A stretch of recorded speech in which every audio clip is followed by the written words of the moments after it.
Boris, bonjour. Salut. Ravi de t'accueillir en Lot-et-Garonne. Est-ce que c'est la première fois que tu viens dans ce département? Alors, j'y vis maintenant dans le Lot-et-Garonne, donc j'ai la chance d'y vivre, c'est une très belle région. Je suis arrivé quand j'étais tout petit en vacances, c'était vraiment dans la fin des années 70.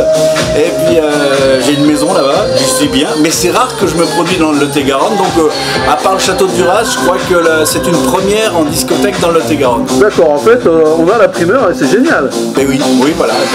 En fait, je suis un ancien Lillois et puis je suis arrivé dans le Lot-et-Garonne et je suis très heureux d'y être. Et ici, l'ambiance est bonne, même dans les discothèques. Alors Boris, on ne te présente plus. Ton morceau, il est interplanétaire. Comment tu l'as vécu à l'époque? Tu le vis bien.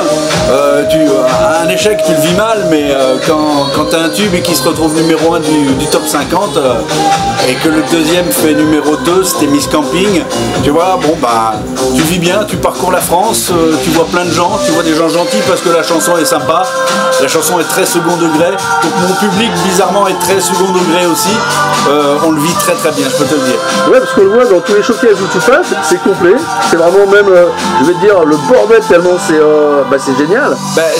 En fait, il y a une sorte d'ambiance où on retravaille tous les succès des années 90, 2000 même, et en fait je fais, à part mes chansons, je fais aussi un medley de tous ces refrains qui ont marqué toute une jeunesse, la jeunesse d'antan, la jeunesse d'il y a 20 ans, et ça marche bien, les gens aiment bien les vieux trucs, hein, tu vois, ils ont bien aimé les années 80, et maintenant ils commencent à adorer les années 90, voire même les années 2000.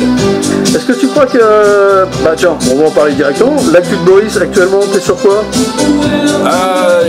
J'ai aucune actu, en fait, parce que j'estime que le passé est là, le passé nous convient bien, le passé, les gens adorent, ils sont très nostalgiques en fait.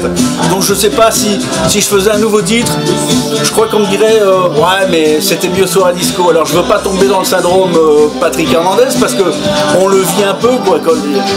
Son exemple, lui, il a vécu un tube, un hit mondial avec Born to Be Alive. Peut-il faire beaucoup plus fort? Non, il a tenté certainement, mais je crois que les gens aiment bien les vieilles chansons.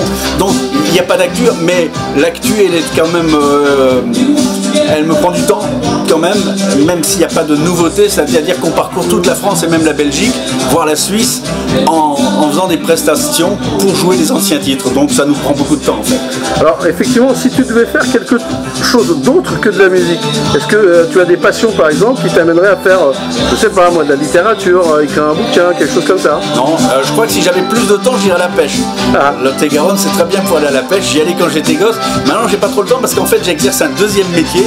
La semaine je suis ce qu'on appelle comédien voix off pour la publicité et le commentaire à l'image. Donc je fais ça de chez moi, j'ai la chance de pouvoir travailler de chez moi et je fais ça en fait du lundi au vendredi et le week-end c'est reparti en discothèque ou dans des salles ou dans des zéniths. Alors c'est marrant que tu parles de ça parce que nous on travaille aussi avec une maison d'édition qui s'appelle Edibox et qui fait des livres audio pour les enfants malentendants. Est-ce que c'est quelque chose qui pourrait te toucher ça, toi, si on venait te contacter pour faire un livre avec cette boîte d'édition par exemple? J'aimerais bien pouvoir le faire, on m'a jamais contacté pour ça, peut-être dans le futur. En fait, on a de la chance dans ce métier de comédien voix off par rapport à la scène où il n'était jamais très bon de vieillir. Quand tu as une voix, ta voix mûrit et elle prend de l'importance et c'est un des rares métiers où vieillir est très très bien. Oui, surtout que tu as une voix déjà qui a une grosse présence, mais aussi toi également présent sur scène, et ça on l'a vu scéniquement depuis plus de 20 ans. Quel serait le plus grand rêve actuel pour toi? Le rêve professionnel. Personnel, professionnel. Ah, elle est dure celle-là. Hein.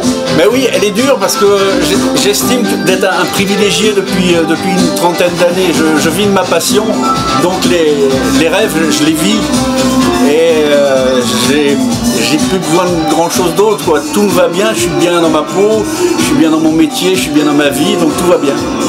Alors si tu devais, le mot de la fin. Vivez heureux, soyez tranquille, tout va bien se passer. Top délire méga groove. Top délire méga groove.